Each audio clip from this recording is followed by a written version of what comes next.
Hey everybody, it is day 18 of 31 and 31. I think it's the 18th, it's what it's supposed to be.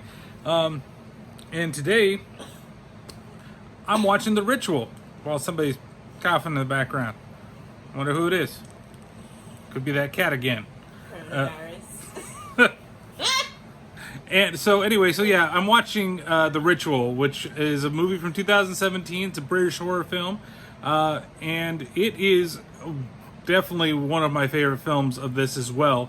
And I don't want to ruin this too much if you've never seen this movie before.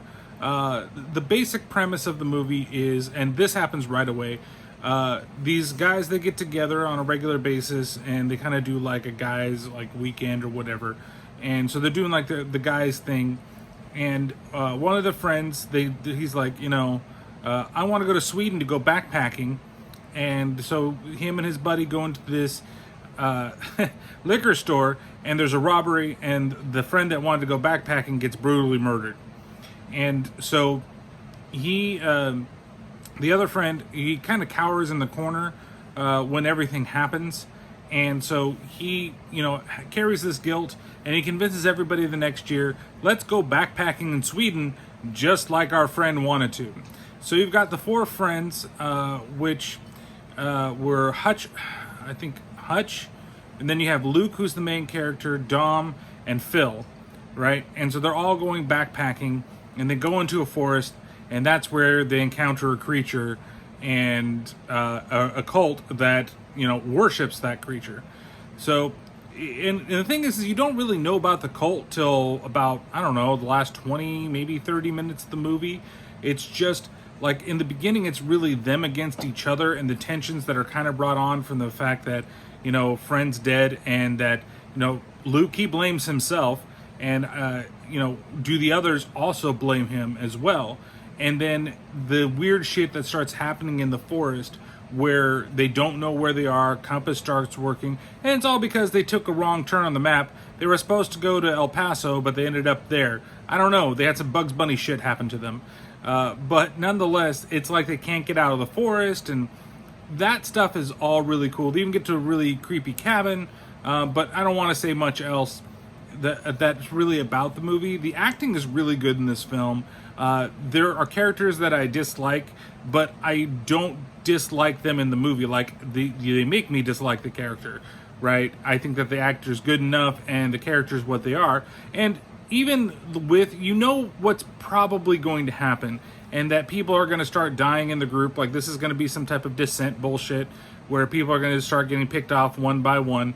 And you kind of, in the beginning, you're like, okay, where would they go with this? Who would they get rid of? And it really surprises me in what order that they kill people in. The person, that's left alive, the longest, it's weird. I didn't expect that character, and he even has a little poignant thing to the way that he dies in the film. I think that the design of the creature is excellent. I really wish we had seen a lot more of it. They put a lot of the money into the little bit of time that you actually see the creature, with its little, like, I don't know why I was thinking of Chris Elliott in Scary Movie 2, because he's got some like arms on top of him. He's like, grab my strong hand. That's just what I see in the design. I just think of that. But I think the monster's it is really cool. When you finally do get a good look at it, it's really cool. I love the whole Lost in the Forest stuff. I think that's really cool. And then when you actually learn more about what's kind of going on and this actual cult that's there that worships this monster, that stuff's really interesting too. Like, it could have totally lost me at that point. The beginning is like Blair Witch, and the characters aren't as annoying as they are on Blair Witch. But then the second half really is kind of like Creature Feature, and and the whole thing with the cult. And I really could have been lost there. They could have done it terribly, but it's still really entertaining. And the ending of the movie is fantastic. I really like the way they end it. I like where they cut it off. Everything just seems to work in this movie. From the characters to the setting to even the scares. The scares are pretty good in this movie. It's got a couple. Some are kind of caused by music, but other ones that, like, you just things kind of just happen out of nowhere, even though you're kind of expecting that maybe it's actually going to happen. And there's even one kind of brutal moment. It's not very gory, to be honest with you, but there is one brutal moment that both my wife and I, while we were watching it, we couldn't look at it, but even the sound made me cringe of what exactly happened in the scene. So if you haven't seen it yet, it is available on Netflix, at least here in the US. It's from 2017. It's a really good film. I think that if you have the chance to see it, go and see it. Turn on that TV, watch that Netflix, and make sure that you do it. I can't really, say much more praise about this movie than I have already, and try to keep this pretty short. So make sure that you go watch it if you're interested in it. And I'm sure that you'll enjoy it. I give it a 4 out of 5 Jötunns. Let's just leave it at that, if I'm even saying that right. Or 4 out of 5 small hands. Maybe that's where it's going to be. So make sure that you haven't already. Check out all the other little videos. They'll be, of course, right up there, the playlist. If you like what's going on here, make sure to like and subscribe. And also check out the podcast. Links are down below, down there. And we just finished up the Firefly trilogy from Rob Zombie, and the last one we did was 3 from Hell, which was a lot of fun.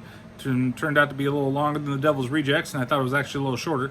But nonetheless, we've got one more Rob Zombie film left, and then after that, we got a special treat for everybody. So make sure that you check it out. And anything else from the laughing crew in the background?